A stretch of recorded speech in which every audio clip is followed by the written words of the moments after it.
बात्या मुंथा चली जाइछि हेले प्रभाव गजपति जिले में आज जाए लगी रही। बात्या जनित लगाण वर्षारे जमिथिबा पानी को संभाली न पारी भांगी बंध नष्ट होइछि एकर एकर पाचिला धान फसल। चाषी मुंडरे हाथ दे बसिछि। तदंत करा जाई सरकारी नियम मुताबक सहायता जोगाई दिया जिवो बोली कहिसेंति विभागीय अधिकारी।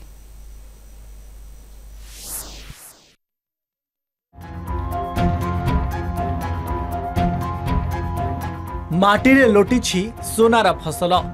बाली माड़ी जाइछि, बंध भांगी नष्ट होइछि एकर एकर जमीर पाचिला धान फसल। एभଳି अभावनीय घटना देखिबाकु मिलिछि गजपति जिला गुमा ब्लॉक उखुरा पंचायत लातुर गाँव। मुंथा जनित लगाण वर्षारे गाँवर दिलदिदा पोखरी रे भर्ती होइतिला। हेले आवश्यकता ठारू अधिक पानी गच्छित रहिबारु हठात भांगी जाइतिला बंध। तलिया अंचल थिबा चाष जमी रे पानी पसी सेठार अमल उपयोगी धान फसल नष्ट कर देछि। बंध सर भांगी जाइछि राति रे 8टा अधे बेलु सेटा खाई ओदे कसिकी माटी कसिकी भांगी गला। पानी बेसी थिला सर वर्षा जरा पानी बेसी बाहर थिला सर बात्या ठो पानी हां सर सिंधु की सब बंध भांगी गला। बात्या ठो पैसे मंता वर्षा पानी पूरा रहिछि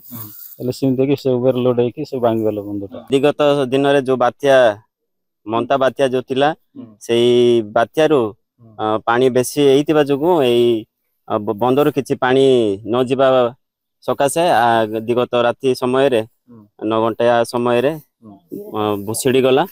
आउ दान मध्य बहुत नष्ट हो गला। एमती 5 जनकर जमी आ पुनी 7-8 एकर एमती जमी पूरा नष्ट हो गला। धान सब भल होइतिला आज्ञा। आउरी एबे तो काटिबा समय थिला किंतु एपरि समस्या हेतु आमे बहुत दुखित अछु। बात्या जीवार सप्ताहक परे एभଳି अघटन निश्चित चिंतार विषय। तेबे खबर पाई राजस्व और कृषि विभाग अधिकारी घटनास्थल रे पहुंची स्थिति अनुध्यान करिसेंती। क्षयक्षतिर आकलन करिसेंती। क्षतिग्रस्त को सरकारी नियम मुताबक क्षतिपूरण दियाजियो बोली ब्लॉक कृषि अधिकारी कहिसेंती।